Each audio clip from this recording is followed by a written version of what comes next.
Vikings and samurai and knights, oh my! Ubisoft's multiplayer hack and slash For Honor is finally almost here, just in time for Valentine's Day. Thanks to this weekend's open beta, you've probably been able to check out the game for yourself, but the beta won't necessarily give you the entire picture. For Honor is out February 14th on PS4, Xbox One, and Windows PC. Here's everything you need to know before you go out there and get it. Ubisoft first unveiled the game at E3 2015, promising a unique take on competitive multiplayer with a focus on third-person dueling. This is accomplished through what Ubisoft is calling the Art of Battle melee system, which makes the battles accessible, fast-paced, but still based on skill and strategy. The game is mostly centered around multiplayer play, with multiple competitive modes supporting up to 8 players total. There is, however, a story campaign you can play, but so far the early word about that comes with mixed results. So let's get that out of the way first. If you don't already know, For Honor is all about warring factions: the Vikings, the Knights, and the Samurai.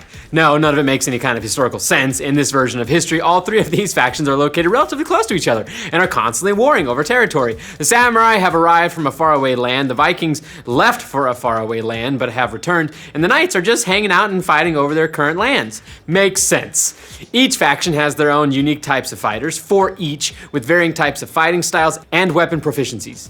Since one of the big features of the fighting system has to do with counter-attacking and defending, different fighters have different amounts of skills in that department as well, and some of that will depend on their style and weaponry. The fighting system in For Honor is actually fairly in-depth and centers around timing your strikes and counterattacks while targeting your opponent's weak points. Each character has a specific moveset plus their own strengths and weaknesses. The Knights classes are Conquerors, they use shields and maces and specialize in defense. Wardens, a long sword-wielding balanced fighter. Peacekeepers, the dual-wielding, highly mobile fighter, and Lawbringers, the axe-hefting counterattacker. Meanwhile, on the samurai side, we have the Orochi, the highly precise assassin that specializes in counterattacking, the Kensai, slow, skilled fighters with a very long melee range, Shogoki, an incredibly powerful fighter that disables with swings of a spiked club, and the Nobushi, a spear-wielding warrior that is good at zone control. And not to leave anybody out, we also have the Vikings. The Berserker fights with small axes and can chain attacks infinitely for harassment. The Raider, who fights with a double-handed axe at a long range. The Warlord, a short-range shielded defender. And the Valkyrie, another speared long-range attacker. This fictional war between all 3 of these groups provides most of the backbone for the game's story. However, the story mode does sort of feature a 4th enemy faction, the Blackstone Legion, led by Apollyon, who is trying to sow the seeds of war so that conflict can continue. Apollyon loves war, apparently. It's kind of their thing. The single-player campaign will put you in the shoes of each of these 3 factions, first the Knights, then the Vikings, then the Samurai. The game is also available in 2-player co-op, although that's online co-op only. Previously, Ubisoft declared the game would feature offline split-screen play, but announced back in October that they had completely cut the feature. The campaign has also been dinged a little bit from some major outlets in early hands-on impressions. For instance, Eurogamer called it an afterthought. It's also important to remember that the game is always online.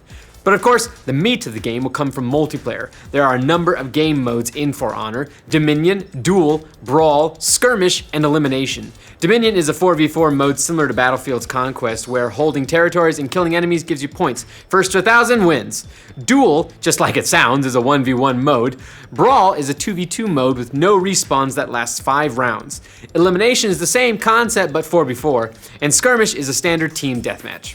Participating in matches gives you experience, which allows you to level up certain feats, which are Call of Duty-ish perks, special loadouts, and customizations. You'll also get loot and equipment, which comes into play in certain playlists, similar to the Division's Dark Zone. You can also buy loot from Steel, the in-game currency.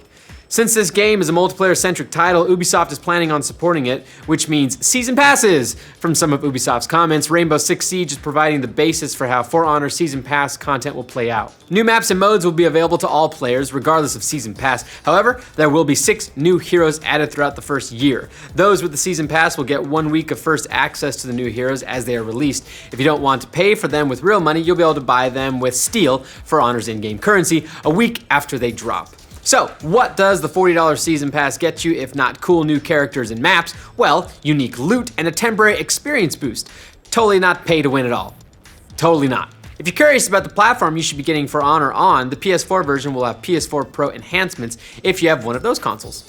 As for the PC, its recommended settings are pretty steep. For a 1080p 60 FPS experience, Ubisoft says you'll need a i5 2500K or FX 6350, plus 8GB of RAM and at least a GTX 680 or R9 280X.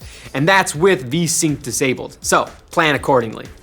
So that just about rounds up everything you need to know about For Honor before you go out and buy it. Are you planning on getting the game? Which faction do you look forward to playing? And for more updates on the latest releases, be sure to check out more videos in our Know Before You Go series.